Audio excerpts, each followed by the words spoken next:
What's going on, crime fighters? I am Knight, And I'm Logan. and welcome back to the Film Cave, your one-stop shop to all things entertainment. With a little bit extra from us, and this week might be a little light in that sense, but we'll get through it. A little bit, but hey, shit happens. What can you do? Yes, it does. So let's get into it. So, yeah, hasn't been in a very eventful, Sure. if you want to call it a week. We had the holiday, news was slow, and it's just been, nothing's really dropped. But we did have a major movie that did get dropped on us that has the world kind of, I don't want to say mixed. I guess we'll say mixed. Mixed is a good answer, but I'm definitely seeing more negative than positive. Yeah, I tried to be nice. Yeah. I did. But, so for those of you who haven't seen it by now or heard, I'm pretty sure you have. If not, come back and watch this video because we are going heavy spoilerly into Wonder Woman 84. Yes, sir. I have some thoughts. I'm sure I have a lot of thoughts. I'm sure you have some thoughts. Definitely have some thoughts. So I felt like this was an appropriate time. And since news is slow, we're going to dedicate this show to the woman herself. Yes. And hopefully, see where we're at by the end of it. Sure. I did a, review of this already, but this is the time to get more heavily and detailed in it. Now that I'm here with Mr. Logan and we have it here on the show, it's better. It's more appropriate. And I can lash out as much as I would like. Get a little back and forth going on this. Yeah, a little bit. So here we go. Boom. So how I think is the best way to approach this is literally just go through the movie, go through from beginning to end, hit those talking points. What do we like? What do we did? What we didn't, and just kind of run with it from there. Sound good? I'm down. That sounds great. All right, brother. But first of all, how was your holiday, man? Oh man, it was great. I actually got engaged on Christmas Day, so I am happy. Sorry to spring that on you. Okay. Yeah. So I had a great holiday. It was pretty great. Not gonna lie. Wow, son, bitch. Thanks for telling me that. But I didn't know you were gonna ask that. Congratulations. Well, thank you. It was nice. I feel like I don't know how yours went up there, but Texas, bunch of crazy people. So we've been open, doing whatever. So I had family. We had a pretty much a normal Christmas. How stupid that might sound. But we actually did get tested and stuff. Our whole families were like, "What the fuck are you doing?" And we're like, "We're just trying to be as good as we possibly can." But so I had a pretty damn good Christmas. I'm not gonna lie, and I got a lot of clothes and a lot of money, which is all I asked for. So I didn't get any big toys or anything, but I'm pretty happy with my haul. Yeah, saved it for the honeymoon. Right. Okay. more like a new monitor, a new webcam. That's more what I'm going for at the moment. Got you. But wow, well, shit. Okay, well, you guys heard it here first. Yeah. All right, me too. But yeah. So, well, how was your Christmas? I'm interested to know what a New York City type of Christmas was this year. Well, it wasn't full of engagement, I can tell you that. But it was good. It was chill. Me and my friends got together, and then we just had a little friendly Christmas, I guess you can say. But it was fun. Like a Friendsgiving, but a Christmas. Right. Yeah. I don't think there's a term for that, right? Yeah. But no, we drank, we ate, got fat, and watched Wonder Woman. Oh, so you watched it with friends? Yes. Oh, okay. That's gonna add to some. Okay, I gotcha. That was very greatly annoying.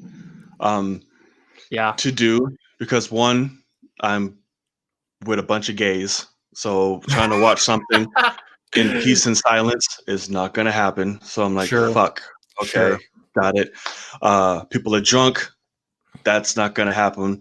And damn near all of them are black. So I'm fucked on all aspects of just scenarios that just require too much talking. A lot of mouths moving. Right, a lot of mouths moving. So it was. So eventually it all settled down and I could watch the full movie. I saw it twice now. So I was able to recollect myself on a second in peace and quiet and collect. But yeah, I felt a lot of things watching it that first time. I was like, oh shit. So let me ask you this. Obviously, you know, the people that you're watching with, if you're anything like me with when it comes to the Friends, you're the only one that's as into it as, you know, you're the biggest into things. And so, but were other friends that were paying attention, did they have a better response than you? Here's the thing. Well, it's also frustrating. My friend, whose house it was doing all this, is the biggest Wonder Woman fan ever in life. So they're down for anything. And like he was centered around this, like, oh, Wonder Woman party. Oh, let's go watch the show beforehand. Let's like the whole nine. We got there. I was like, if you don't shut up. It was but I love him, man. It was just, you know, we was all drinking, we had a good time. Sure. You know, I was like, we should have known better that this wasn't gonna go as easy with all of us together, literally on Christmas. Yeah. It wasn't gonna be like that. Tough. So right, so we all just had fun, enjoyed and stuff like that. But of course, me being the one I am, through all of that, I'm just like, and I'm like zoned in the whole time. Yeah. And my friend's like, yo, John's getting aggravated. We got to, all right, no talking.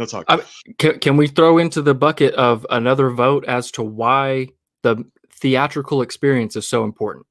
Because the at-home experience, while good intentions are there, this is what you have to deal with. Whether you've got kids, whether you've got an annoying sister, mom, dad, friends, you know, that it's a thing that you have to, just for me, it's like when, you know, now it's the heat, but like when the AC turns on in my house, it fucks everything up. Cause, you know, I've got my sound going and all of a sudden I got this, my AC is right there next to the living room where I'm watching this stuff. So like, I want everything perfect, and the home experience is not that way.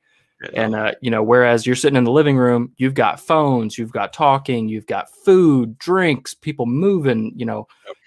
So too much going on. Yeah. So I apologize that was your first experience, because I will admit that there might, like, after seeing what people are saying, because I think I might have had a better experience with Wonder Woman than you did.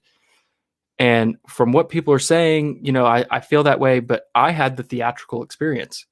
So I didn't have anybody talking. I had IMAX. I had all this. So I was pretty happy for a lot of this movie. At least, you know, I enjoyed myself. So I'm interested to hear your points of, you know, once we start going through this thing and what you liked, disliked, and all the above.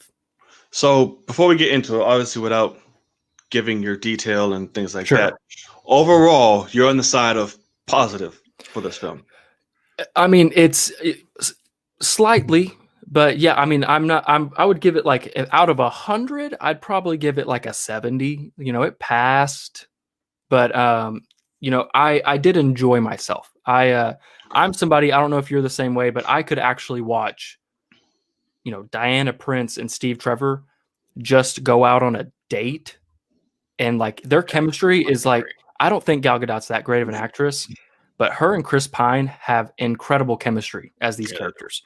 And so I actually, like, a lot of people are like, it's boring as hell. She's not even Wonder Woman for a lot of the movie. And I'm like, I didn't even notice that. I was like, I didn't even notice that because I was having fun watching them, you know, be happy. And like, it was funny. Like, I liked the idea of the fish out of the water, but backwards from the first film. You know, now he's the fish out of water. And so I liked that. Rarely do I not like that, I'll be honest, in a movie. You know, like Cap in the first Avengers is kind of that, and it's always funny. And you know, I've seen that in other movies, but overall, yes, I will say, like I said in last week's episode, third act falls off for me pretty bad in terms of the enjoyment factor, but overall, I did have fun. All right, so I'm sitting on the fence. I'm humptying this one. Okay.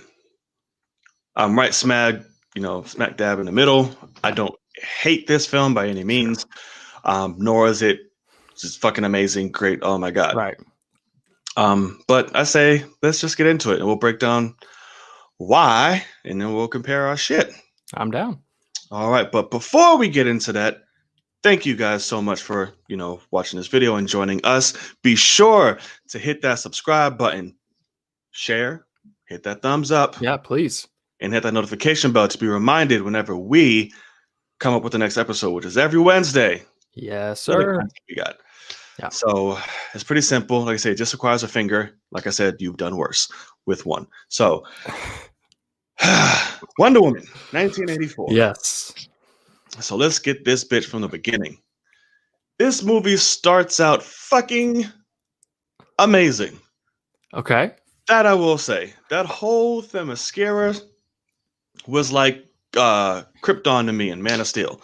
It was phenomenal. The whole Amazon games and Diana being a little badass kid with all these grown-ass Amazons. Like, let me show you how that's done. The score by Hans Zimmer. Sure. Oh, more on that later. So it was amazing. I loved it. It was a beautiful scenery. I know that was filmed in IMAX, so fuck you. I'm sure that looked just gorgeous. As always. So yeah, I just loved it. And I loved the message that obviously carried throughout, the majority of the film with truth. But I did have a question, but we'll get to that later. How did you feel about the opening, sequence? Yeah, overall, I mean, I thought it was done well, but I was somebody that I don't know why we need this flashback. Being in the second film, it's not the origin anymore. The whole point of the first movie was that she left Themyscira. I don't really need to go back. And I'll be honest and say you're the first person I've heard that actually got something out of that scene that, in terms of a emotion or a through line throughout the rest of the movie. Really? Yeah, everyone else, including me, talks about how that is never called back to whatsoever, because what it shows is how you shouldn't cut corners, and you shouldn't cheat to get ahead, and that's never brought up again in the movie, unless you want to say that is what the stone is. But Diana never has to go through, like, Diana learned that once and she's good, because so the scene is fun. I mean, I'll also admit that the kid version of her is nowhere near as fun as the, Gal Gadot's version of her. But I definitely will say that I think you enjoyed it more than me, because I'm sitting there watching this little girl somehow kick everybody's ass. And I'm like, literally, like, there was one point that I was like, okay, at least I can be okay with this. And it was when they started jumping on the pylons, and like they were trying to run, and it's just 1 foot each, and like young Diana lost her ass, like lost the lead big time on that, because the other full grown women have longer legs. And I was like, oh, thank God. I was like, okay, at least they're not making it to where she's just lightning fast compared to them. Like, I was like, okay, this is somewhat believable. I'm in. But she was kicking everybody's ass until she, got cocky and then still decided to cheat. And then she got, shown up, and then they never brought that back. So I'm surprised that you saw, like, truth. I guess I could see that. But I would have to be told that to, like, actually, because I don't see truth necessarily being shown in that first, it's more of a, hey, you can't cheat to win, can't cut corners kind of a message there for me. But I'm glad that you saw different, because I don't think the rest of the movie will bode well for you. All right. So, sir, let me tell you, you're wrong. All right, you and everybody else, y'all wrong. Let me tell you. Okay, please. Let me get my Stephen A. on right now, son. All right, you're all wrong. Right. Your movie card needs to be revoked.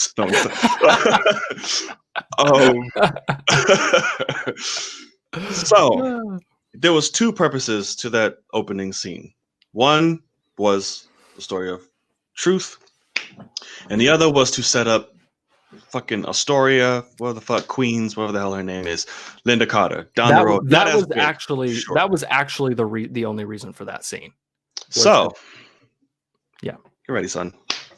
Okay. Truth. A hero is not born out of lies. Therefore, neither is anybody. You cannot withhold your truth if you're born throughout a lie, or if you're going through that. That is something that's consistently through this movie, and even repeated consistently, especially at the end to kind of do the wrap over. Yeah. And that plays into the sense of, yeah, of course, don't cut corners to a small degree, in which that does touch back into the stone. Yeah. That is something that also something Diana deals with, something that Maxwell Lord deals with. So, and they want to achieve what, is best for them in their mind or what they feel is right, while either A, lying about who you are, or cutting corners to get there, as you said. Sure.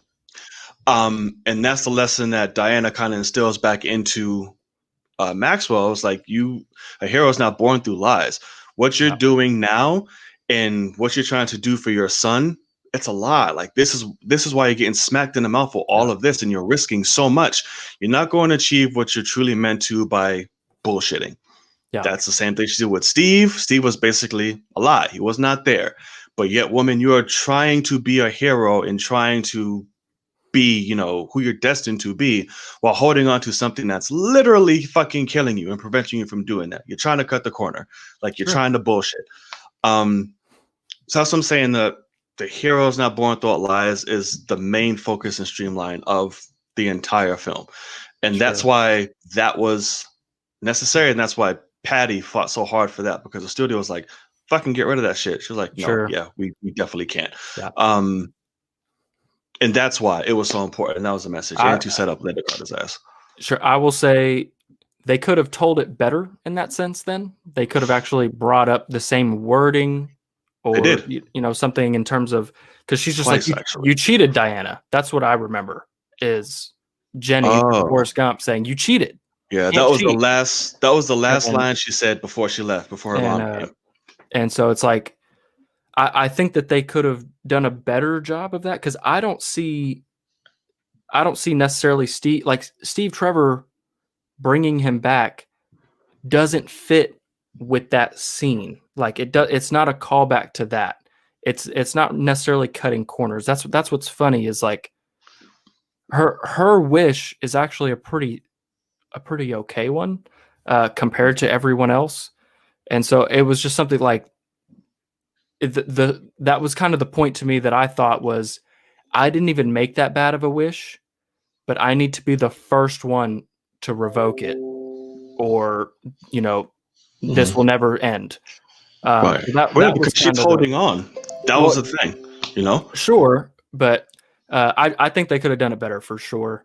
But that's just me, because it was a very long scene. It was it was the child version. And I will say it was mostly just to, show that armor and say, like, this is why we do it. And I was like, this is so weird. Like, that wasn't in the first movie. Like, that's giant statue. But it's fine. This movie does other things that kind of thing messes with my head. But we'll get into that later on, for sure.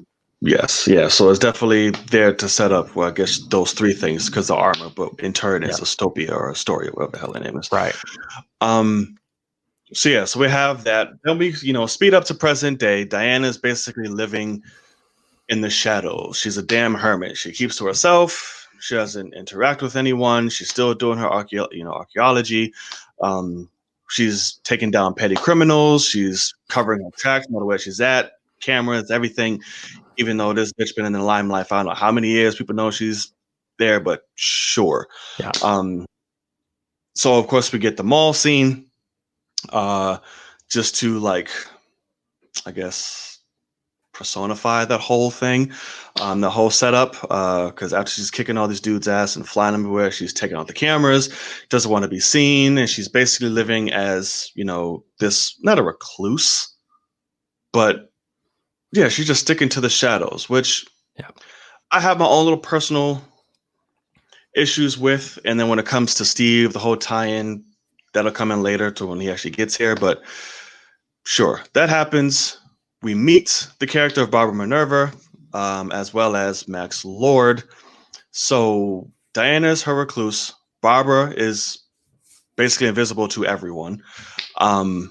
Desperate for attention, to be seen. As well as Max. Yep.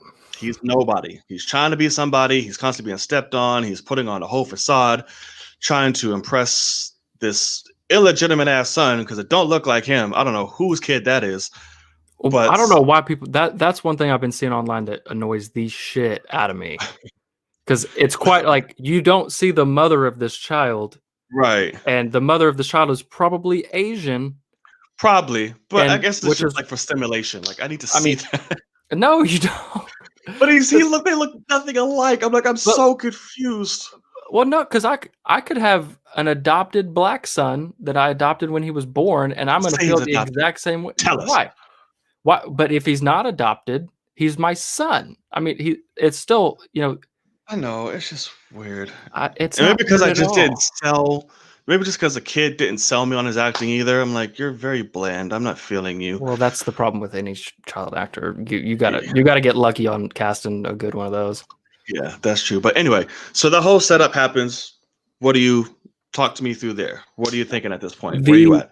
The mall scene I thought was really fun. It was very, Donner Superman, it was really just lighthearted. Let's have fun. When it comes to Diana wanting to stay in the shadows, it's kind of funny because it's nice to try to continue to have like secret identities for me. And so, like Clark has glasses, shouldn't help, but it does. Diana does not. She has nothing that covers her face. So it's like, hey, headband. If I don't take these cameras out, people are going to look at it and go, doesn't she work at the, what's your like, they're going to be like, hey, I know her. I've seen her a million times. She's that drop dead 6-foot woman that's so gorgeous. It's like, oh my God. So yeah, I can kind of see why she's like, hey, let me just take these out so people aren't swarming me. Because guys already are, and you kind of see that, in the movie. She's like, no thanks. Like to basically make Kristen Wiig, who's very pretty by the way, but they're like, like try to make her ugly in this. Man, what? She's uglier when she's got the fur jacket than at the beginning with like the frazzled hair. She looks good in the 80s. I found her hot and either. No, I saw somebody say that her cheetah outfit looked like she got it from Ross, and I about shit my pants. I was laughing so hard because it does look like she got it from like Marshalls or Ross. But no, so that opening mall scene I thought was really fun and showing off. It was funny. We really didn't see the Lasso of Truth do any like making people tell the truth here, but we saw a lot of cool Lasso stuff that we haven't seen in previous iterations. So like, it was just cool to see what she's up to, how she's just absolutely working people, and like that adorable little black girl that she has to like slide into the bear. I'm like, okay, I call her little granny. She looks like a little old woman. She does, yeah, she does. But I'm sitting there going, like, what's so funny to me is I look at that and go, like, that little girl's mom would be beating her ass if like you're gonna leave me and walk towards something like, oh no, like she wouldn't. Yeah, she did that shit herself. She wasn't lost. Yeah. She said, "Well, if you go get your black ass." That's the thing is that's what the mom would be saying. She'd be right. The mom would catch her before the bear and just start beating the shit out of her ass. Yeah. But no, I did enjoy that scene. And then obviously when it comes to Kristen Wiig's introduction, it's very cliche. It's we've seen it a million times in superhero movies. You've got Catwoman, you've got Electro, I mean, the Riddler with Jim Carrey, all of them have done this. And, I actually was like, I can accept this because everybody's like, that's so 80s. Like, why are y'all still doing this? I'm like, this movie's supposed to be from the 80s. Like, it's in the 80s. So I was like, I see, like, I'm okay with the cheese. I'm okay with the cliches because that's what they're going for. A lot of cheese. Just blocks of cheese just getting passed around in this. Great block, everything. Yeah. And then Max Lord is, he's an interesting character at the beginning, and you're trying to figure out what's going to happen here. And, it was, he's a good, I liked his like narcissism of like, hey, you want to know me? Right. Like, and I dug that because it's like, I fucking hate this guy, but I can see why so many people are drawn to him because that's how the world works. And it's like, those are the people I can't stand.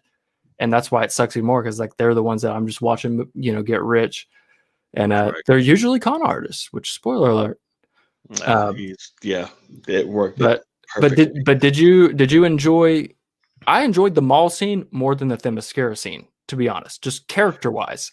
But what did you think? I didn't. I thought the mall scene was fun, but it was fun for me the second time once I took all my issues out of shit with it, I was like, okay, I can now have fun.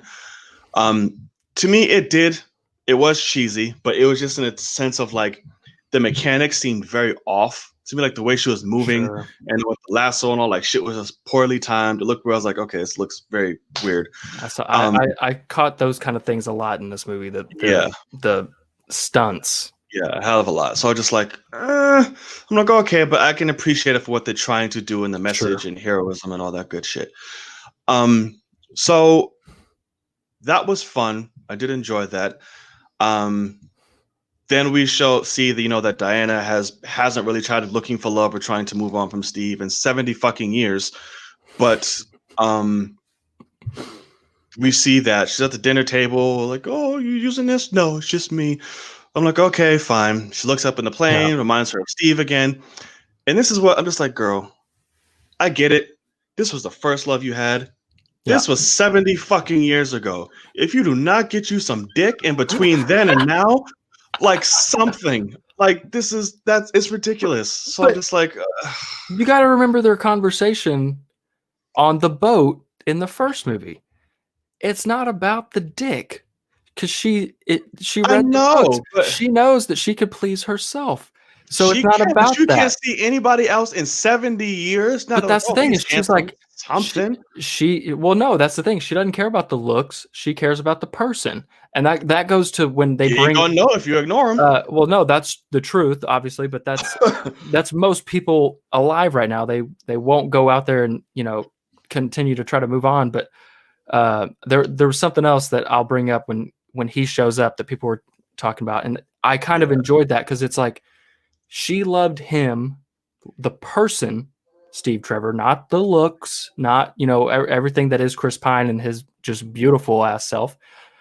She loved everything else, and so I liked that she's like, I'm stuck on that because he was the one that brought her out of the seclusion that she's now like, she didn't know she was secluded before. And now she is secluded, and she's like, who's the one person that took me out of this force-fielded island? And like, he's gone because of me. I killed him. Yeah, cool. Thanks. I love you. Mission. But moving on, pimp. Sorry. Sure. Okay. 70 fucking years. Hey, he's handsome. But sorry, that's just my own personal grip. Not an issue with the movie at all. So yeah. Then we're introduced to Barbara. I loved, like I said, we've seen the cliche introduction. But because Kristen Wiig, because she's hot, because she's cute, because she's bubbly, she knows how to work that, be fun. It works for her. And of course, we get introduced to the Stone, which that fucking MacGyver of just all things. But we'll get to that later. Introduced to the Stone, and we come to find out that Max Lord is also looking for it. He's been looking for it for a while. He finds out exactly where it is. He comes to the place, scoping it out, and he, does the whole famous life is good, but it can be better. Which I fucking love that shit. Every time we did it, I was dying. That was pretty good. Yeah, so it's like, I love those characters because each one of them have a common through line. They're all the same in many ways. Sure. Which I loved. I loved Pedro's performance. Like I said, it was very eccentric, very, narcissistic, a lot of physical acting, which I always commend when people do that and can pull it off without looking stupid, unintentionally. Because there was times in this movie where he did look cheesy, but of course that's the point, what they're going for. So I'm like, got it, I'm here for it. So they find the stone, they read it, and what is it? That within hand is granted one wish or something like that. Yeah, if you touch it, whatever. Yeah, so Diana makes her wish in her head. She closes her eyes and her fucking hair starts blowing like a goddamn. I have a problem with that, first of all. Like, you don't even have to say it. I have a problem with that, but I definitely understand that, and I see that because Barbara did the same shit. But it was like, I don't think I don't know, because the stone literally says those who hold it can make a wish. They didn't say you had to like say it out loud. They didn't say you had to do anything like that. That should have been explained. My real problem is they're the only two characters in the whole movie that don't have to say it. Right. Everyone else, hey, what do you want? The wish would be immediately granted when he's holding the people's hand going, what do you want? It would just happen. because they're thinking it. They don't know that. He's the literal thing. They don't have the wording, you know? So it's just because I guess you're telling me Diana was holding it, was like, God, I wish Steve Trevor was here. Like, I feel like she's like, damn, I'd wish for Steve Trevor to come back, you know, kind of thing. Like, I don't know. But because you know that if anybody like today gets something that says, oh, if you hold this, you get a wish, secretly they'll probably be like, yeah, okay. Get that curiosity just for the sake of being human beings and shit. We're naturally curious like that.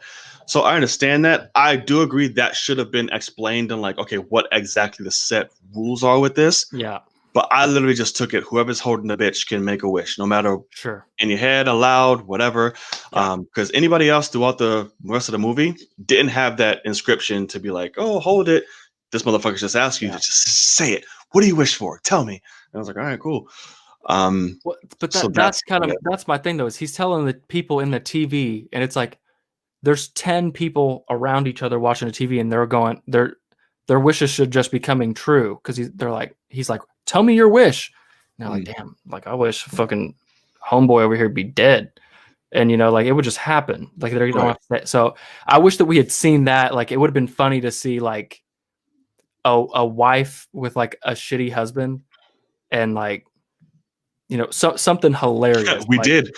And well, like there was one where it's like, I wish you would drop dead, and it's like, the wife and husband.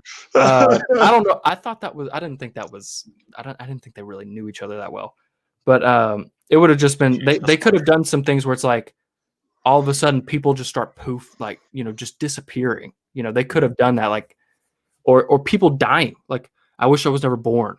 People that are feeling that way, and then boom, they're done.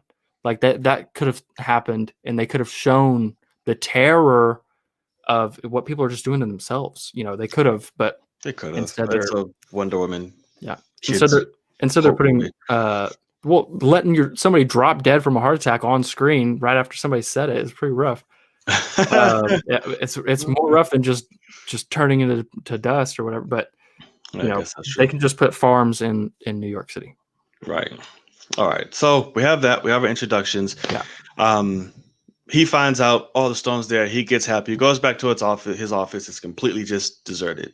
No motherfuckers there. It's just abandoned. He comes there. We find out he has a son. And then he's run into an investor. He's like, listen, you're a fraud. There's no fucking oil. Stop lying to your kid. You're a loser. Blah, blah, blah, blah, blah. Tries to convince his son he's not a loser. So clearly we see already his character through line is trying to just prove himself to his son. Win over his son's love, his pride, like all of that. So like, all right, cool, bet. The next day, shit starts happening. All right. Well, I lied. They go to the party. There. That's where he goes to steal the stone, go lay some, you know, dick down on Barbara. Yeah. Like, all right, and she's looking good now because she had her wish. Right. She has her wish. Exactly. Now she can walk in heels. Yeah. Right. She decides, fuck a skirt. I don't need it. I'm hot now. Like everything. She's coming into her own. Because her wish was to be like Diana. Yeah. So thank you for reminding me about that little crucial plot point. So they're at the party. Maxwell, you know, fucking woos her. But while Diana's at this party, dubbing every man known to existence, this strange dude in a tracksuit comes up and is like, Diana, I wish we had more time. And she's about to rip this man's head off. You don't know me. Don't say that. Da, da, da, da, da, da, da. And come to find out, she eventually sees Steve when he gives her the watch. And then everything's just like, oh, okay, cool. So we got an introduction to Steve. Mr. Trevor. Yeah. I have an issue with this. Please. I have a great issue because it's also when it comes to the fucking MacGyver-y, no explanation limits of a fucking magical rock.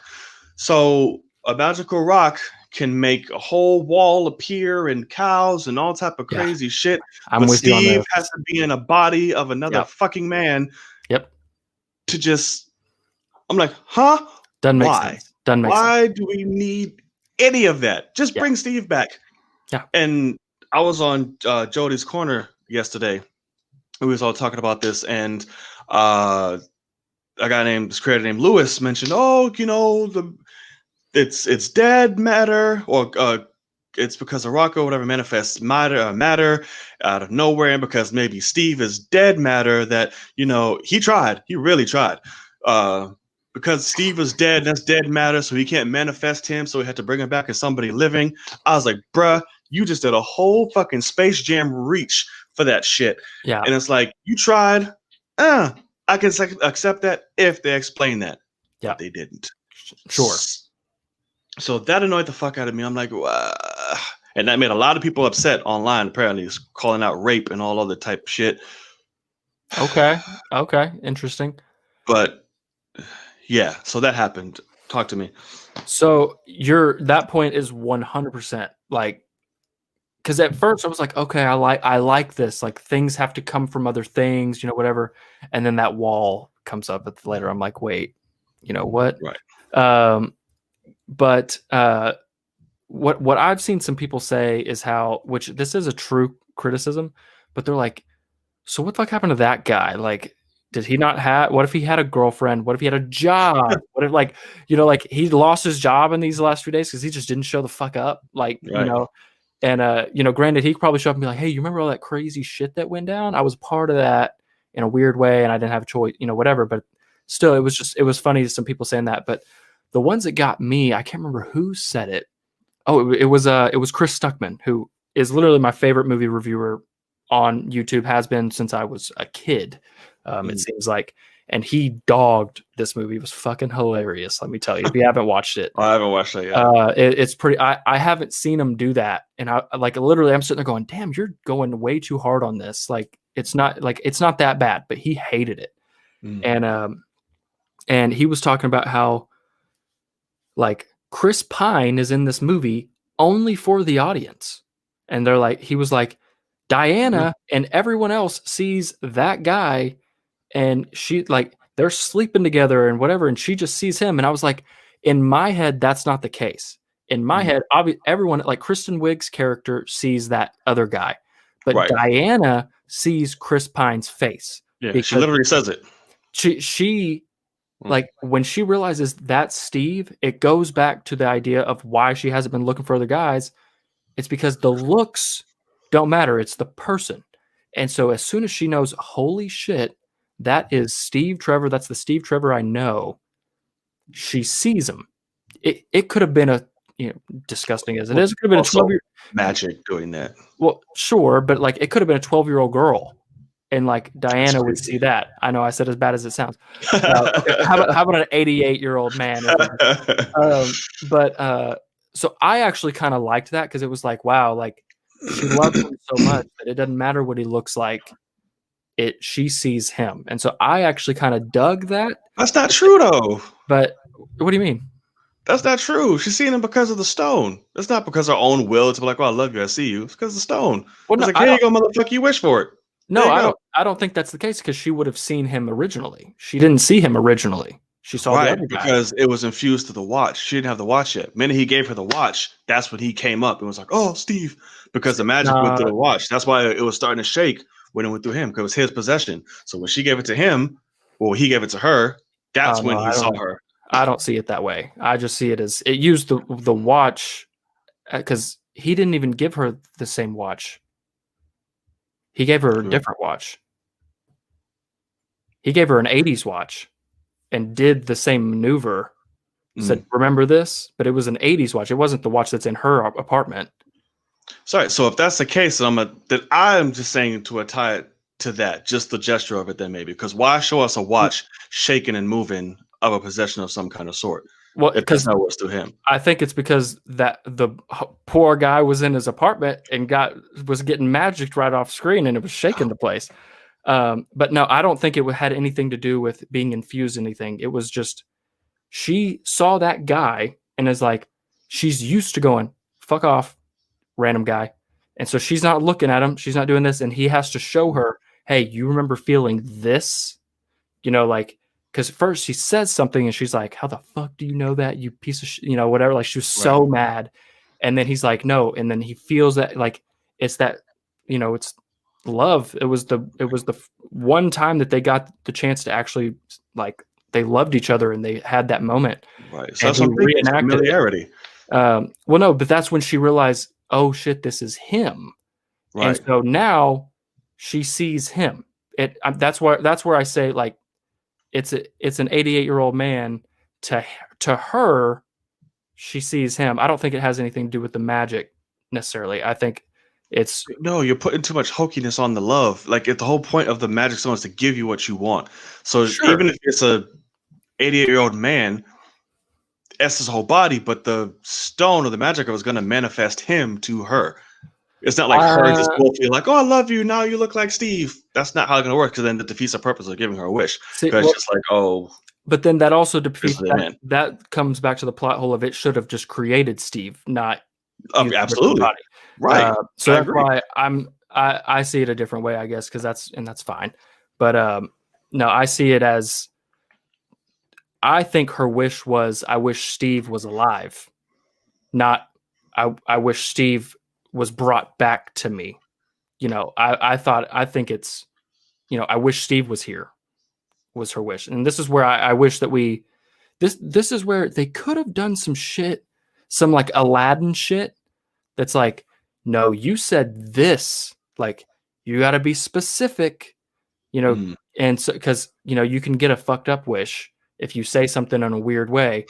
And so if they want, like, I wish Steve was here, and it's like, oh, you didn't wish for his body to be here, so now he's in this guy, like they could have explained it that way. But no, I see it as, Steve was brought back to life by taking over this guy. And then I think a massive reason of this whole movie is love. Just like the first movie, she's only loved one thing in her entire life up to this point. And so, yeah, I do think that is a massive part of it is, she doesn't give a crap about this guy until she realizes that it's the love of her life. And now that's what she sees, just in her own head, just subconsciously. I don't think that's necessarily the magic involved. I think it's just, that's what she would see if, it happened. That's a personal opinion. I mean, yeah, but I said I'll leave that to interpretation, because it's like, and what I will say right now is that is a negative. That the fact that we have to try to, I literally was just having a conversation. I'm not going to bring it up right now, but a friend of mine was like, hey, I respect your opinion. Can you come comment on this? And he was talking about why he loves BVS. And I was like, hey man, I don't know if you want me to, because I see the complete opposite side of what you're saying. And he was like, no, come comment that. And so I dogged his ass. And, right there, he wanted it in public Twitter. And so I dogged him.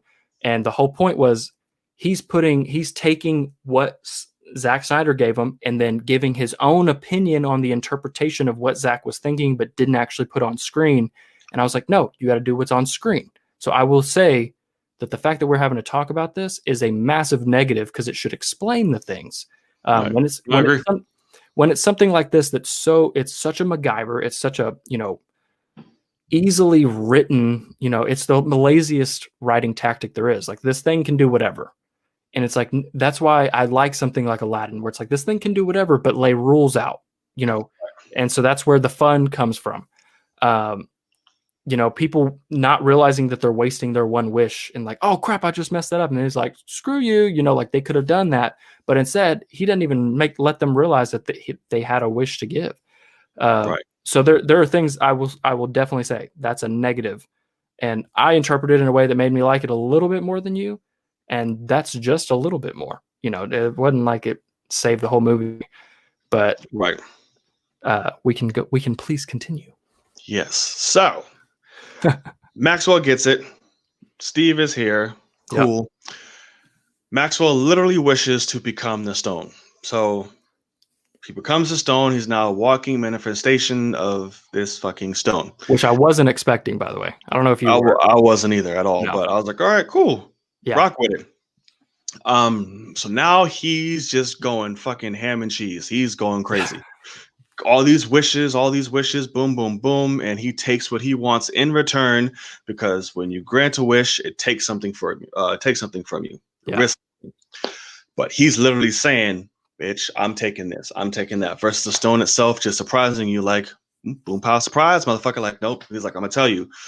So he's going crazy. He's fucking up the world, making his own negotiations, going for the world's oil. The president's making dumbass fucking decisions of getting the world more nukes. Let's do war, defend ourselves, every fucking thing. Yeah.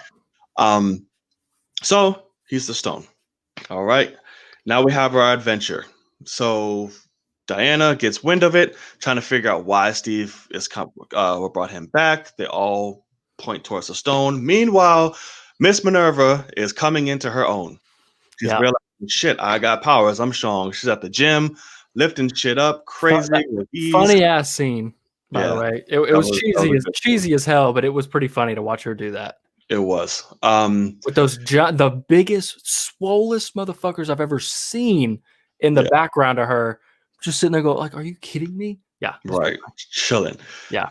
But earlier on in the movie, she was being, heckled by the most aggressive fucking drunk. Oh my God.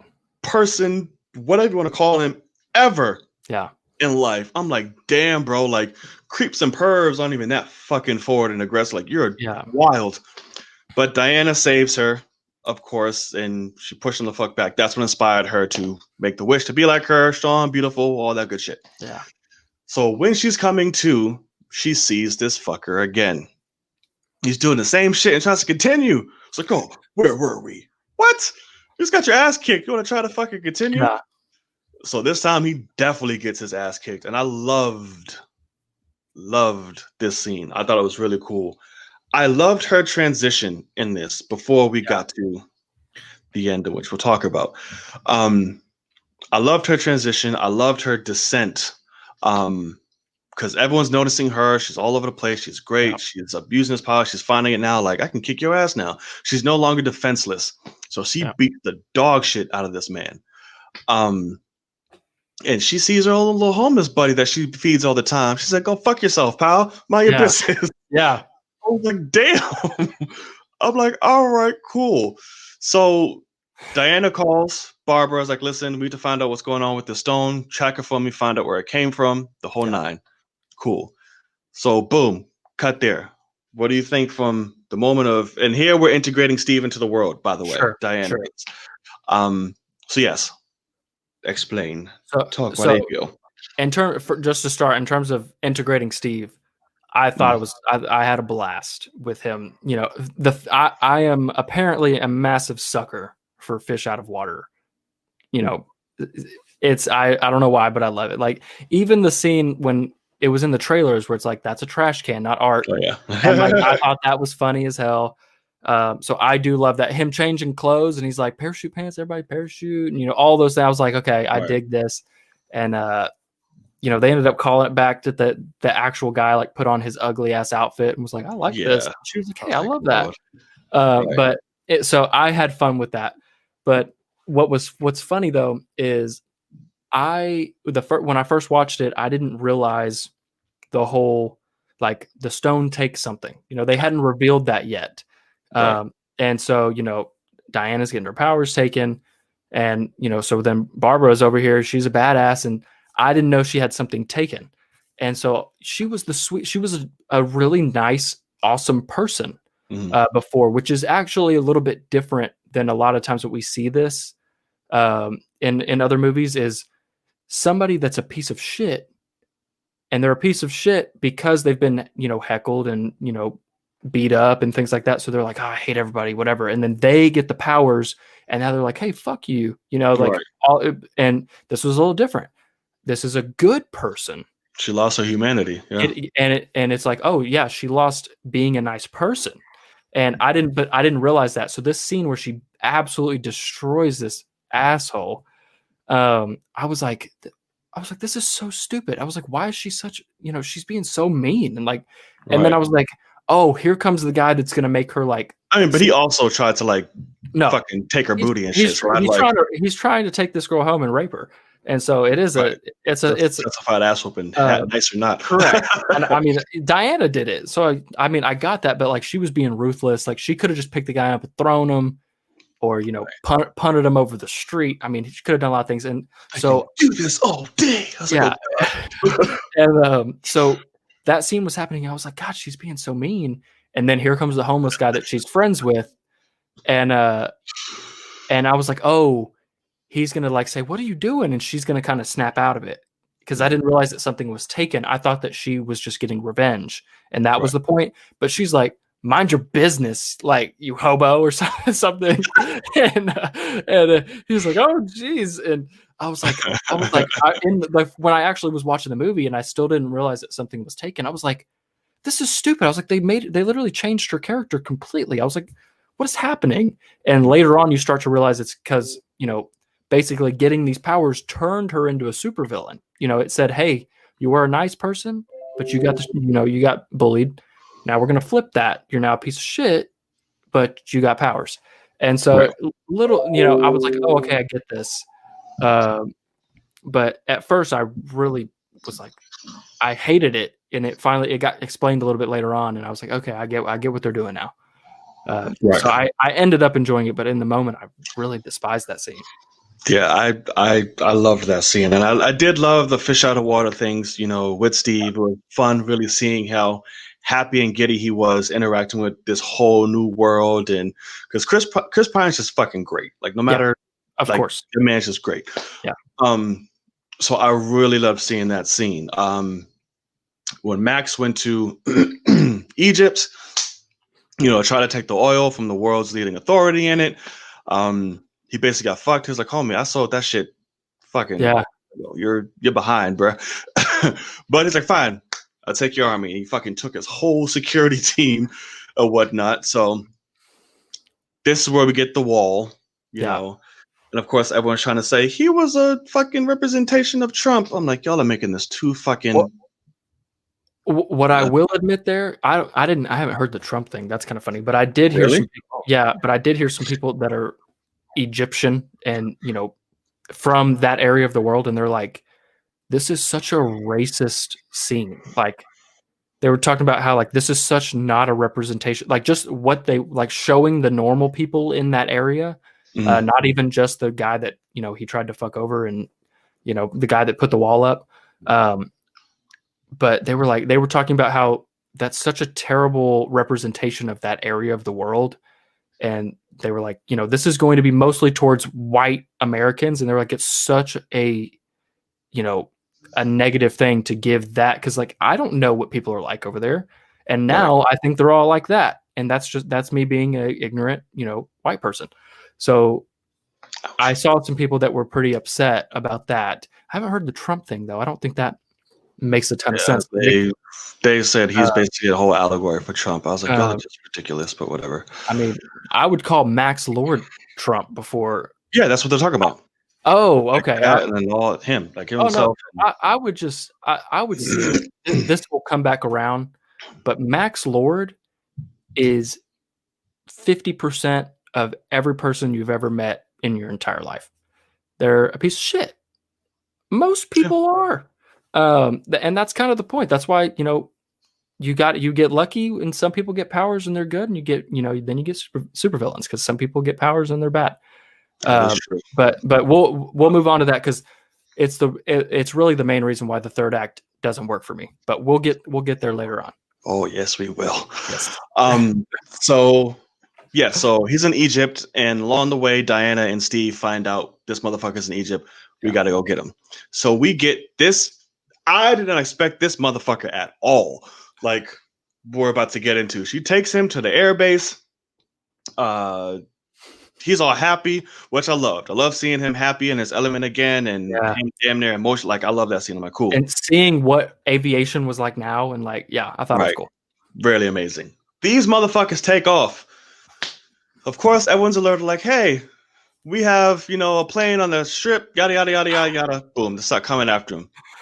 Out of nowhere, she's like, wait, I know a trick I did with something my father taught us or said to hide the mascara, and I always wondered how he did it.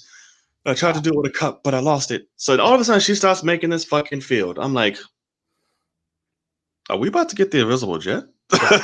Like, because when we saw the jet in the trailer, I was like, oh, is this going to be a setup for future down the road? Of like, correct. I got something to say about that in a little bit. Go ahead.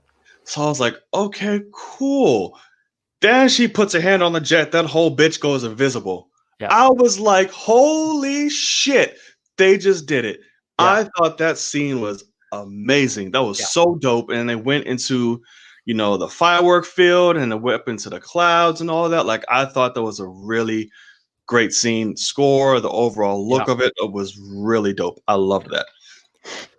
Yeah. Okay. So for me, I will admit, I absolutely adored it. Also, favorite line in the whole movie is, "Well, shit, Diana." Like, Yeah, I mean, easily the best line in the movie. The delivery is like, gonna shoot at us? Yeah. Shit, Diana. Like, literally, it was absolutely that was perfect. great.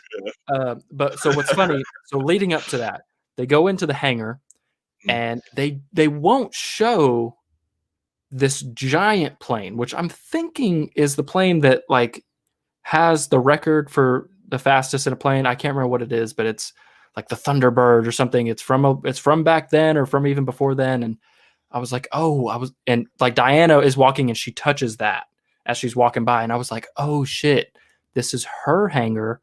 That's her plane, and that's a seed of like later down the line you'll see that jet. And she'll were these hers? Because they were in the Smithsonian. No. So this is what I was thinking in the moment. Okay. Was I was like, oh, that giant ass plane, you know, because it's a jet, but it's massive, and I was like, that's going to be the invisible jet. Awesome. I didn't know that they were going to go get in a fighter jet that's, you know, much smaller, because her jet is usually pretty big. It's more like a small plane. Well, it's not. Her thing is more like a jet like that. Her flying, it's just her. But like it's long, like I feel like there's a back seat to it, you know, like there's in the other iterations or whatever. And I thought that it made sense if they were going to ground it to make it that plane that was the fastest ever, and you know, whatever. And I was like, okay, cool, that's what they're going to do. And my thought was they could put people in the back of it, and instead they go get in a legit fighter jet. And I've heard the complaint, it is true. They take that jet from fucking DC to Egypt on one tank of gas, which is not possible whatsoever. But I will admit the whole like, oh, this invisible thing. I was like, they should have teased this. This is another came thing. Out of left fucking field. Yeah. This is another thing that they could have teased in the Themyscira scene. If you're gonna do this in this movie, have her make something turn invisible. You know, like out of anger, out of something, you know, whether it's like to make her win or attempt to win, she makes a fucking horse turn invisible, and they never found that shit. You know, it's just that's a theme of this film too. Like a lot of important shit, they just rush right into. Like there's no build up. And so, you know, and she looked like a fucking idiot doing this. Looked like she was making dough, and yeah, and I was like, okay, but the actual scene and what it made me feel like, it was fucking hilarious. Yeah. Radar, all that, and then she actually makes it go invisible, and the fireworks. I was like, man, like it's so good. And it's another area where like the love aspect comes into it, because all of a sudden they're literally, it's just them. They're invisible to everyone else. And they're in this beautiful, insane environment that nobody can be in. And bonding over flight. And yeah, and so I was like, okay, I loved it. And I mean, seeing like all the colors and the score was amazing. And I was like, yeah, I dig this a lot. And easily probably my favorite scene, you know, of the movie, even though it does have you know, a little bit of a cheesy part where it's like, hey, let's just give her the ability to make things invisible out of nowhere. Yeah, that was stupid. But yeah, I liked the scene. So, yeah, it was a lot more inspirational than one of the scenes coming up. Yes. But yeah, so there, you land in Egypt. Boom, come with us, motherfucker. Max has the whole, you know, army and security team, you know, transferring him back. So they coincidentally cross paths, and then the action scene ensues, which I liked. The action scene. I thought was really cool. It's when you start actually seeing that, hey, she's kind of losing her shit. Yeah. Which, coming back to look at it, to seeing the movie again, she started paling out even way before that. So I'm like, huh, that's interesting. I never caught that before. Like around the eye, started getting a lot more kind of like drainy and all that. Never noticed that till the second time around, knowing after everything. So I'm like, cool. So she's fighting all this whole army in a badass scene, music's, blaring, things like that. She finds Max, like, give me the damn stone. What did you do? I need it. Yada yada yada. And he basically says, I am the stone and shit like that. You're So she's looking at shocked. Right. So she's shocked. All of a sudden, these kids are running in the damn street. And then she goes to perform a hero move, swoops the kids up, loses her grip because she's losing her powers, falls, kills the kids. I know. And Pyle drives them into the street. Right. I'm like, these kids are dead. Like, she fell on them and then rolled. Like, these kids are dead. So I was like, all right, fine. Max gets away. She calls Barbara, says, hi, find out for me. Barbara's like, I did some research. There's this expert on all of this shit. I'm going to go see him in the morning. Cool. We'll meet you there. Boom. They go, they meet the man. They find out, it's based, all the way in Mayan times. And it was forged and created by this god. And then she explains, like, Max has become this. It grants wishes. How? It's fucking power, all that good shit. And basically, had to find out we have to stop him in order to fix all of the shit he's doing. Of course, in Barbara's mind, it's like, wait, that means my power is going to start going away. I can't have this shit. I won't do it. Yada, yada, yada. She disappears. Yeah. And then we start going into the other act. But lead from there, sir. So I will first of all say that the pothead guy that just happens to kind of so fucking stupid. I was like, what in the world? Like, of course they go to this expert, and this is I hate to do it, but this is the difference between this is the same scene as in Winter Soldier when they go find Arnim Zola and he's all the screens. He's the Arnim Zola from the comics. Right. That scene literally tells you, like, hey, like, I'm going to tell you everything that's going on. I'm going to catch you up. Here's how it works. Here's all that stuff. And I'm telling you this because I'm stalling, because I'm trying to get you killed. And so they do it in a way, it's like, hey, we need a lot of exposition here. There you go. And so I know I had to get it out. And, but let's tell it in a way to where we know that this is, we need this for the movie to work. So we're going to do it in a way to where you have to kind of live with it. And like, so Arnim Zola kills himself in the whole thing and all that. This is the opposite of that. This is where, like, we need an expert. Let's get some random guy that just enjoys this. His family used to do this, and he just keeps these old books around, and he likes to tell people at yoga on Sundays. And I was like, what on earth is happening? Because literally you have two women that are badasses, geniuses, basically, and they both work at the Smithsonian. They should be able to find this out. They're on their own. Right. Like, Diana is a Greek god. Like, she should know a way to figure this stuff out. And so I thought that they could have done a better scene than that, to be perfectly honest. But, but the action scene before that was pretty interesting because, it's when you start to realize, like, oh, like, why is this taking, like, where's your powers at? Like, I remember I was so clueless in the moment. And that's something that I will admit, between watching something at home and watching something in a theater, I'm much more clueless in a theater. Like, I'm overwhelmed with everything going on. So I'm just like, hey, whatever's happening, I'm down for a little bit. And so I was still so lost as to what, like, stuff being taken. But you're completely right. You can see in her face that she's flushed and, like, right. But even with the lock before all that, where she couldn't get the shit off, I was like, okay, well, yeah. Right. Because I just thought it was as a result of Barbara saying, I want to be like her, that she just took her shit and was like, hey, go. So now hers. Oh, yeah. So I'm just like, okay, as she gets stronger, fucking Wonder Woman gets weaker. Right. Yeah. So I was like, all right, bet. But sorry, continue. But the action scene as a whole, it's pretty awesome. It's pretty fun. Oh, yeah. And it would have been a lot more cool if she had all of her powers and just watched her absolutely destroy them. But that's not the story they were telling. So, her getting hit by bullets and things like that. Like, for me, it was funny because I was somebody that was like, oh, so she was bulletproof?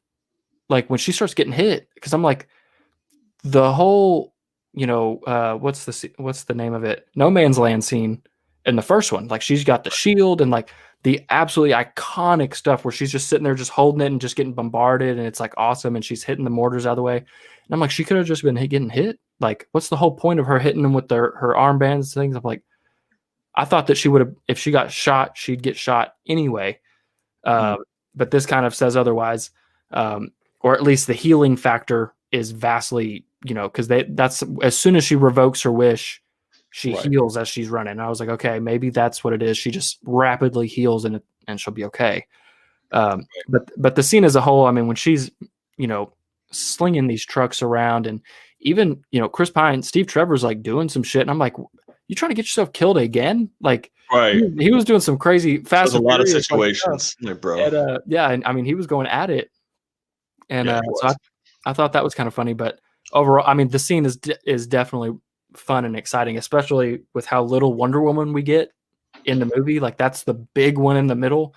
And I would definitely admit that it fully delivers in that sense until she absolutely splatters these kids on the street. And she should just be rolling in their guts, basically. She should. I'm like, these kids are dead, but I guess sure. Yay. Right. I mean, it was literally Gwen and Amazing Spider-Man 2. Like, they should have just at least just hit their heads and been dead. Like that's severe trauma. Severe. But so that happens, and during all this, also we're seeing the toll that the stone is taking on Max. Yeah. Like, this motherfucker is just straight disintegrating. It's like you're breaking down. He's ignoring his son. He just doesn't give a shit anymore, and that's also the main thing, narrative-wise, that is taken away from him, is the thing he loves the most, which is his fucking son. The reason you're doing all this. So yeah, wants shit to do with him. He wants to go meet with the president to have full control over just, whatever the fuck his idea was, for ultimate power and meetings and stuff like that. He gets to him, the president, like a jackass, wishes for more fucking nukes against the Russians and everybody else. Instead of making peace, he says, I want more weapons to bomb these motherfuckers. I'm like, I'm like, all right, sure, whatever. Comes to find out there's a machine, a satellite around the world that can simultaneously just, hack into everyone's fucking TVs and satellites and talk to everyone at once, and through little particles in the air, you can, figuratively speaking, touch everyone. So I'm like, okay, sure, fine. So then he walks out. Wonder Woman and Steve are there. She starts whooping up on the guards, and Steve's about to go out there and start hacking motherfuckers with swords. But it's like, listen, it's not their fault. They're out of control. So they just beat wholesale ass. And then Cheetah comes and beats the brakes off of Wonder Woman. Yeah. I absolutely loved this scene, this fight between them two. Okay. I loved Kristen Wiig in it because she looked so goddamn hot, just whooping ass and doing stuff. I was like, oh my God. This I loved. And then they have the confrontation at the end of just like, listen, like, I've been a fucking loser this whole time. Like, people like you understand what it is. Like, it's my turn now to do this. Like, I can't let you hurt him. I'm not giving this back. And Diana's basically like, bro, like, what did you lose? Like, you used to be such a good person and this and that. And she was like, fuck you. What did you lose? And then she was like, oh, all right. Yeah. I like this scene because, to me, Gal acted much better in this film than the first. 100%. Her emotions, I was like, holy shit. Like, especially in that scene, I was like, whoa, I felt it registering in her. Like, I saw that. Like, I felt that when Barbara said, well, what did you risk and things like that. I felt that in her face. I was like, wow, good job, Gal. Like, yeah. All right, cool. So what did you think about that? Lay it on. The scene did not work for me very well. I'll be honest. A lot of it has to do with the direction. It's like, this is the scene that I start to notice, like, the initial like hit that Kristen Wiig gives to Gal Gadot, but the editing is just not there. Like, the point is, she basically does what Wonder Woman does to that weird guy at the beginning, and just kind of, bully bumps him and he flies. But like, she does it and it cuts, and it's just like Kristen Wiig, like doing this thing. It's really poorly. Like, I'm like, oh God. And then, Kristen Wiig's just acting in that. She seemed like, not as bad, I guess I could say, but Hela in Ragnarok, Cate Blanchett frustrates me a lot because she's going over the top and it's not working. And Kristen Wiig is trying to do that and just trying to be like a badass. And I'm like, it just didn't work for me. And then there was a lot of like, at one point she takes off running and does this like CGI jump and like swing on the pillar. And the CG is not great. And I was like, oh God. But Gal Gadot's acting helps a ton in that. And just in that scene in general where Kristen Wiig's trying to kill people and Gal's just saving them, like, oh, got to catch this guy with a chair, block the bullet here, whatever it may be. And like, I liked that. It was Wonder Woman in a situation where she can't pay attention to the girl that's actually a threat because that threat is hurting other people. And I'm Wonder Woman as a person. She's still that person. And so that kind of saves it for me. But I will admit that Cheetah, the further it gets along, the further I wish she was in the movie. So overall, you got a different vibe for that, that first fight than I did. Like I said, I just loved it. It was just fun. Yes, there was cut shit on it, the way they edited it up, and clearly it's not Kristen Wiig running around, which also frustrated me. But from what was happening, I loved it, and I'll take it over what the fuck we get eventually. So yeah, I will admit, yeah, that's a true statement. Yes. So cool. White House happens. She gets her ass kicked. She leaves. The whole world's literally going to shit right now. Because Max is just drunk with power. The world, everything he ever wanted in life, he has. He's a somebody. He's big. He's a leading resource for everything. He's essentially a fucking god at this point without being one. Yeah. So Wonder Woman and Steve are running through the streets of DC. They see everything in havoc. This is my fucking issue, but for the sake, I'll continue it. We lose Steve here. She learns how to fly. Max goes to the site where you can touch people through satellites and starts hacking that bitch and giving everybody a wish through the TV feeds all at once. Diana comes. We meet fucking Cheetah because she wished it somehow from the plane. All the way down to when Max started broadcasting his message by telling everyone, give me your this, that, and give her your anger and your fucking prowess.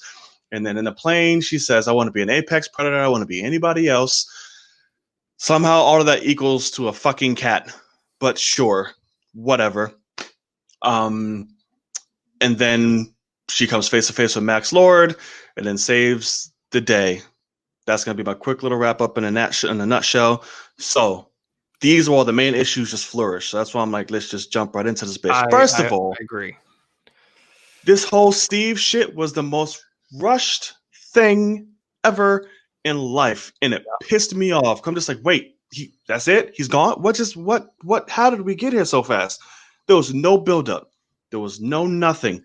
Yeah. Just, Diana, you have to do this. It's not goodbye. I'm already gone. Do it. I'll never love anybody else. Da-da-da. I love the acting through this scene. Yeah.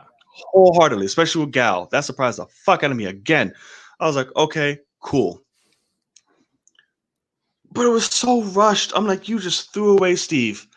And this is why the issues for me, why I necessarily don't feel he was even really necessary for this film. Sure. I don't think so. If you do, you can from a very small sample size. It could have been something to help kickstart that and whatever. I didn't feel he was necessary because he was just here, boom, gone, like that. Yeah. So yeah, talk about that scene before we go any further. Yeah, no, I liked that scene. It is a thing where I liked how he was the one that, like, he was kind of, I want to say he was kind of trying to say it a little bit. He like, you know what you have to do. And she's like, no, right. I'm not doing it. We're not talking about that right now. And but he was the one that was always like, hey, look, I shouldn't be here. Obviously, this is a problem. This is causing other problems. You know what you need to do. I didn't like, if there's something that I really didn't like, just to start here, it's the idea of how easy it is to give up your wish and like reverse it. And they use, I think they use the word revoke your wish. Renounce your wish. Yeah. And it's like, okay, good. Like we can just renounce everything. But once again, you have to say it. You can't think it. You know, she's thinking it over and over again, but she says it. And, you know, it was, I didn't think it was massively rushed, because what I more so thought was like, oh, this is the start of the third act. And it is a thing where it's like, this is where the movie starts to break down for me. And I could see years from now, like we heard with the first Wonder Woman, this is where they might say, you know, Patty might come out and say, I never actually had Cheetah as Cheetah in this movie. The studio forced it, because all the rules start getting broken, in the sense of, like, Max Lord is like, hey, you saved my life. I'm feeling pretty good right now. You want another wish? And it's like, wait, she gets 2 wishes? Right. It's like, if she gets 2, why the fuck are you forcing everybody to do your wishes for you? Right. You're the stone. If you can choose how many wishes people get, why are you just sit there and make your wishes? So like, this is where it starts to go down, but we can continue on into this true third act here with the fights and stuff. Yes. So that happened. This was the most frustrating part of the movie for me, because a scene that has such importance, that has such significance, is supposed to be this big, inspirational, and powerful moment. It's her first flight. Yeah. This pissed me off beyond belief, because you had an amazing opportunity, and this is why I say tie it back in the beginning with the score. You have Hans fucking Zimmer at your disposal, and you choose to rehash some shit that's been fucking used and abused in 50,000 other films. You want to use fucking Adiago D minor by John Murphy to signify what's happening right now, instead of Hans Zimmer making you this legendary fucking score for me to feel something. I felt nothing but anger that entire time. Pissed me off, because not only is she learning how to fly, this is her way to remember Steve, because that's her connection through flight. She says it through the wind. She's doing all of that he's saying. Yeah. So you have tons of messages here that's supposed to make me feel something, and you dumbed it down and made it stupid by rehashing some shit that just takes me out the moment. Minute she started flying and that started happening, I immediately got angry. I was like, are you fucking kidding me? Yeah. Well, okay, yeah. So let me just say for this, because you're correct. The flying is probably one of the biggest scenes we've had. It should have been for Wonder Woman thus far, live action. That should have been her Man of Steel moment for flight. Correct. And the part for me that I hate that this is the case, but this is the part for me where it's like, why wasn't she flying in the movies where, you know, it's 30 years ahead of this, you know? And it's like, I hate that. That's where my head went. I'm not as big of a score person as you. And I also get people have been talking about it now, where it's like, DCU really doesn't care about continuity anymore, and they're able to make more standalone films, and that's great. But for me, it's like, you're using these same characters, they're connected, this is the same universe, it's not a standalone. The continuity needs to be there. But I do understand, like, if you're going back in time and making these movies, you have to do exciting things. But, you know, the fact that she didn't fly in BVS, and she didn't fly in Justice League, and even in the first movie, she has a moment where everyone was like, "Oh, was she kind of flying there?" Yeah, when she just when she like jumps straight up and like can kind of float there for a second. And everybody's like, "Oh shit, can she fly?" Right. And they're like, "No, she needs to catch the wind." And it's like, well, shit. I hope that it's, you know, inclement weather when she needs to fly, because if it's just dead wind, she's got nothing. Right. Her hair is apparently, you know, Batman's glider, cape in Dark Knight. Yeah, so I don't know. That for me, she did throw it up though with that. I will say at the last one, she did the whole spin and woo. I was like, oh, no, that's fucking Mjolnir now. It was cool. It was cool, but like, I should have seen that. No, you're right. You should have. And other, I mean, especially Justice League could have vastly used that. Can you imagine her taking out parademons in the air? I mean, shit, they'll probably be in there now. I mean, yeah, they might be reshooting that as we speak. Right. But I do admit, though, you're making a great point about the score. This is a moment. This is the portals of this film. that. That. Well, but like it's the biggest song in the movie. I know, yeah. This is your time, because that was the thing too, is I didn't know that it was Hans Zimmer until the beginning of the movie that he was scoring this movie. Because I remember him saying, Justice League was my last movie, and then he came back for Dark Phoenix, and I was like 5 times. I know, I was like, what the fuck are you talking about? And now he's back for this, and I was like, oh sweet, we're about to get a great score here. And you are making a great point in the sense of this was your time. Hans Zimmer should have been literally. This film has been done for a year, and you haven't been able to release it. You should have had Hans Zimmer in there working on a perfect original piece for this moment. Like, yeah, it was done. You got an extra year to work on it. Don't touch a fucking thing but this. And it could have changed so much. Because that's one thing is, I use Portals as an example because it's the biggest one of recent memory. But I remember I walked out of Endgame and how insane it was, and I was like, I gotta hear that when they start coming out of the portals. And of course I go look at the thing, and it's called Portals. I know exactly what it is. Like, let's go.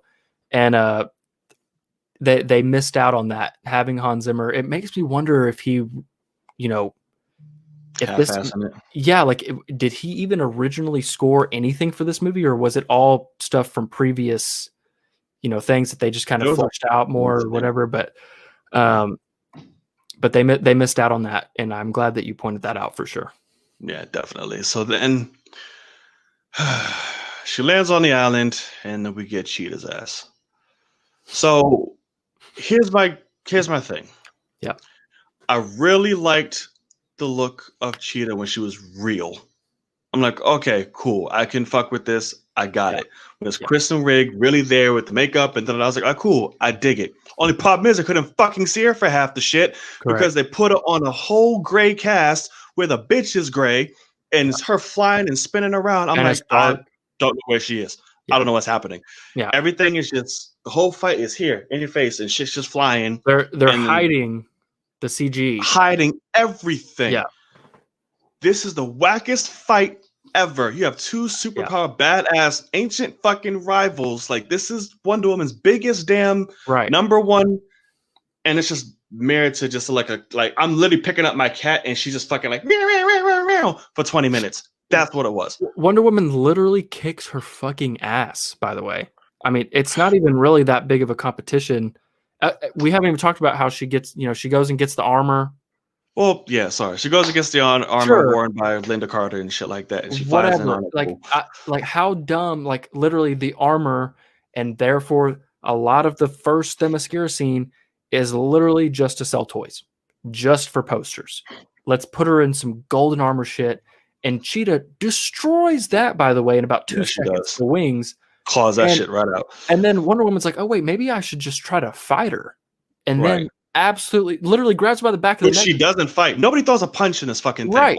It's like, it's nothing. Yeah, it's nothing. It was it really was. This is where, I mean, I said it last week and as non-spoilerish as possible, but the third act is such a disappointment because that fight scene is so it's heartless. I don't care what I'm seeing on screen is garbage, and it's the scene that I'm like, man, they should have just figured out a way to take that character out. Like, if this is what they wrote, they should have done something else.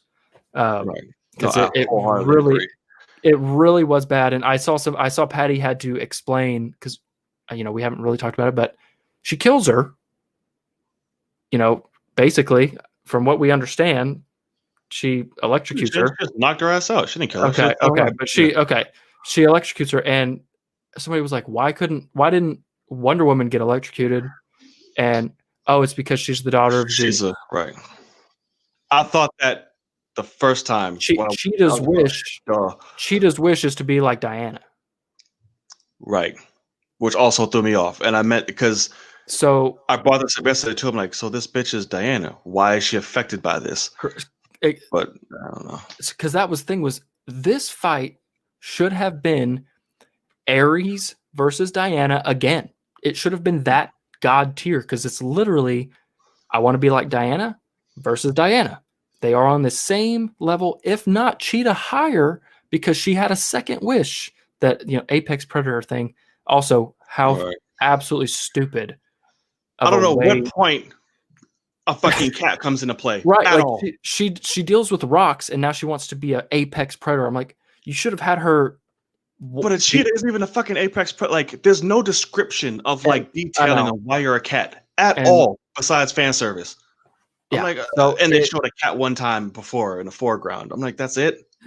It really fell apart right there. And if people love this scene, I love it. I'm so glad. This is where I envy you.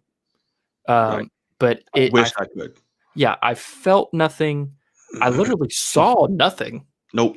But gold. I saw nothing but gold flying around in a fucking lasso. That's it. It's so funny too, because the best shot we see of the CGI version of Cheetah is the shot that we saw in the trailer where she lands in that, like, hero or villain stance, kind of like that Spider-Man stance real quick, and it cut in the trailer. And I remember in my video, I was like, that didn't look great, but they've got time to fix it. It was pretty motiony, maybe it's blurry. It was that exact same shot. It looked terrible. It was terrible. I think when we first saw her on the ledge, that was the best, because even that was CGI. I'm like, no, she's just walking. You made that CGI? Like that was the best shot to me. I was like, all right, cool. The eyes were glowing and shit. I'm like, oh, that's pretty dope. But I'm like, really? Yeah, it was hard. It crushed my heart. I was so looking forward to that. But I was like, this is dumb. Yeah. So she shocks the shit out of Cheetah, knocks her out, leaves, faces Maxwell. He's talking to everybody. He's getting strong as hell. He's getting his health back. Everyone's wishing. People are dropping dead and all this crazy shit. Another point where immediately I was annoyed, and still am, but I understand why they used it. So he's walking in the middle of this fucking thing. He's dead center in the machine talking to people. She's trying to lasso him like 50 times. Does not work at all. Cool. Keep that in mind. So she's pointless. She's like just giving up. I'm like, okay, she's sitting on the wall. She's crying. He's like, I can bring him back and you can have all this power. You just have to want it and all type of shit. And then she starts breaking down. Another great acted scene by Gal. I will say, I was like, wow, okay, like, cause they have the camera dead in her face. Like, I see her booger still. And she is like acting her ass off. I love it. She's saying there's nothing I want more, but you have to, this isn't who you truly are. Like, you can't. And again, they resort back to the, no heroes born through lies thing again. And then she was just like, this is you have to renounce. You have to do that. He's like, why would I do that? And she says, I'm not talking to you. And then looks dead in the camera. I'm talking to them. Somehow this bitch has a lasso on him. Don't know how. After failing millions and millions of times, she has it on him. Fine. Sure. So now she's talking to the world. Everyone's listening. And then I'm like, oh, no, they didn't. Then Beautiful Lie starts fucking rumbling in. I'm like, oh, my God, does this movie have its own fucking soundtrack? Yeah. Like... I was like, oh my God, it's so frustrating. Why are you using Bruce Wayne shit? But I understand, again, the context of truth and lie is literally the main emphasis of the story. So to use Beautiful Lie, because it ties in perfectly what's happening. Sure, I get it. Narratively, you got it. But make your own fucking thing. Yeah. So he starts seeing his son. Finally, the madness has calmed down. The lasso's on him, showing the truth, what he really loves, what he's really about, his reasoning. He sees his son. He's in danger, about to get blown the hell up because fucking Russians are launching nukes at us like crazy. So I'm like, okay, fine. And then to wrap it up short, he fucking renounces his wish. Then everybody in the fucking world renounces their wish. Because the whole world is one big pot of kumbaya, happiness, and it's all of that. I respect the message they're trying to do because it's very Wonder Woman, it's very hope, all of that she stands for. That is the most unrealistic shit I've ever seen in my life. Yeah. You could be talking to me in my fucking head. Bitch, I'm not renouncing shit. Yeah. I have all of this I am good. Yeah, exactly. That will never happen. Exactly. So this is what derailed it for me. And it is one of those things where somebody can argue and say the whole movie has been cheesy. The whole movie has been, science fiction, all that. Yeah. And I'm like, yes, but it's still a, character-driven study on people. Yeah. You know, that is what humanity. And so this is where, if you go back to last week's episode, I said, I understand the message that they were trying to give us. Right. I just think that they could have done it in a different way. Yeah. Where if like they should have just said, Max Lord renounces his wish. Everyone that's wished off of him as the stone, their wishes go away. I'm good. You have to set that up. Right. And instead, it is she's able to talk everyone into renouncing their wish, which is the most it is less realistic than a human being being able to fly with a lasso. Yeah. Period. Completely. And this is what I was talking about. 50% of people that you ever met are fully Max Lord, and the other 50% would never renounce their wish. Like me, like you who's watching. If you wish for something and you actually got exactly what you wanted, you're not giving that up in that moment, period. And it would destroy the earth. And guess what? A 45-second speech isn't going to talk me out of that. You got to give me more than that. Yeah. So this was the moment I was like, oh my God, this is so bad. He renounces his wish and then is like, I need the presidential helicopter. And they're like, yes, sir. And it's like, the fuck? He's no longer this person. Like, right. He shouldn't have this ability to just say, like, give me that shit. And they take him, and his son's camping in the woods. And his son's the only one that's in the woods, just like, yay. And he's like, oh, I'm so glad I landed in this spot. Well, and, that's I mean, there's a reason for that. The lasso did show him where his son was, so he knew where to go. Because I thought the same thing too. I was like, where the fuck? But I was like, oh, he knows where he was. Did it show him GPS coordinates? Because the woods look like woods to me. That's also very true. But when you put that, yeah, that's true. But so I get it, and then but then it was also a thing. I hate to say it, I care about the kid a little bit, but Max Lord can fuck off. Like this beautiful scene with this kid, and I'm like, that's the only part I like through all this. I hated it. I didn't care at all. Really? I really didn't care. It was a thing where, like, the fact, like, does he have no repercussions here? I mean, it should be showing him getting arrested and telling his son, like, hey, I'm sorry and I love you. Well, nobody knows. What do you mean nobody knows? He's all over the TV. Yeah, but they don't know, hey, this is a whole fucking Mind Stone thing and everything's gone. Like, they don't know he committed crimes. He didn't commit anything. What has Diana been saying for 45 seconds? Like, he was speaking to the people, like, don't, like, this is what you want. Like, I understand, like, these are things you want in life, but we can't. Like, you have to dig deep. Like, this is all personal to them. They didn't say, this motherfucker committed this. I don't know. Like, there's no crimes committed to the whereabouts of outside of him and Diana.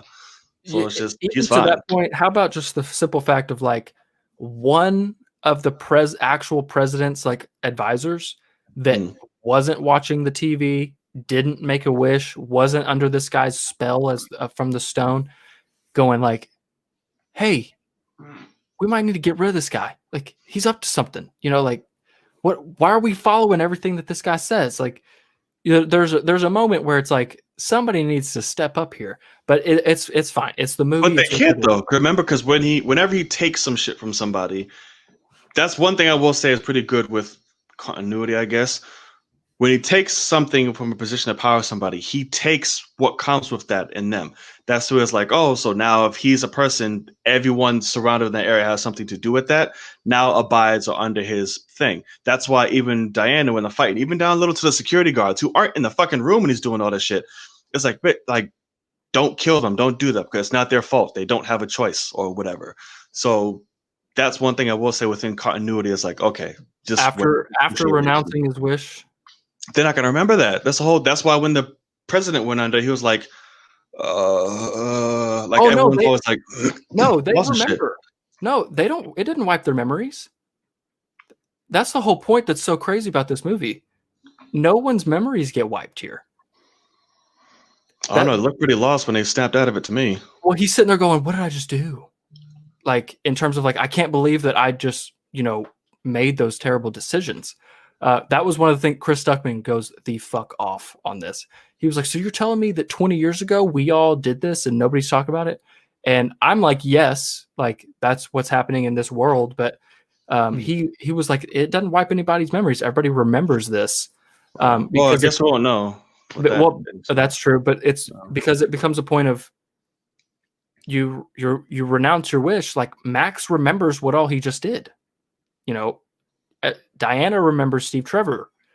All these people remember. So I mean, it's a continuity issue there if they say the president doesn't. But I do think they had such a much easier way to do this in the way of like talk Max out of it. Let that be the emotional moment, Diana, and then when he gives it up, they would have needed to set it up before. But then But when you say that the entire world's population renounces their wish, all within a span of 2 minutes, by the way, nobody even thinks about it for longer than 2 minutes. They're all like, you know what? I think that lady's right. That I can't see. I'm just hearing her. Looking at this guy that's just floating. And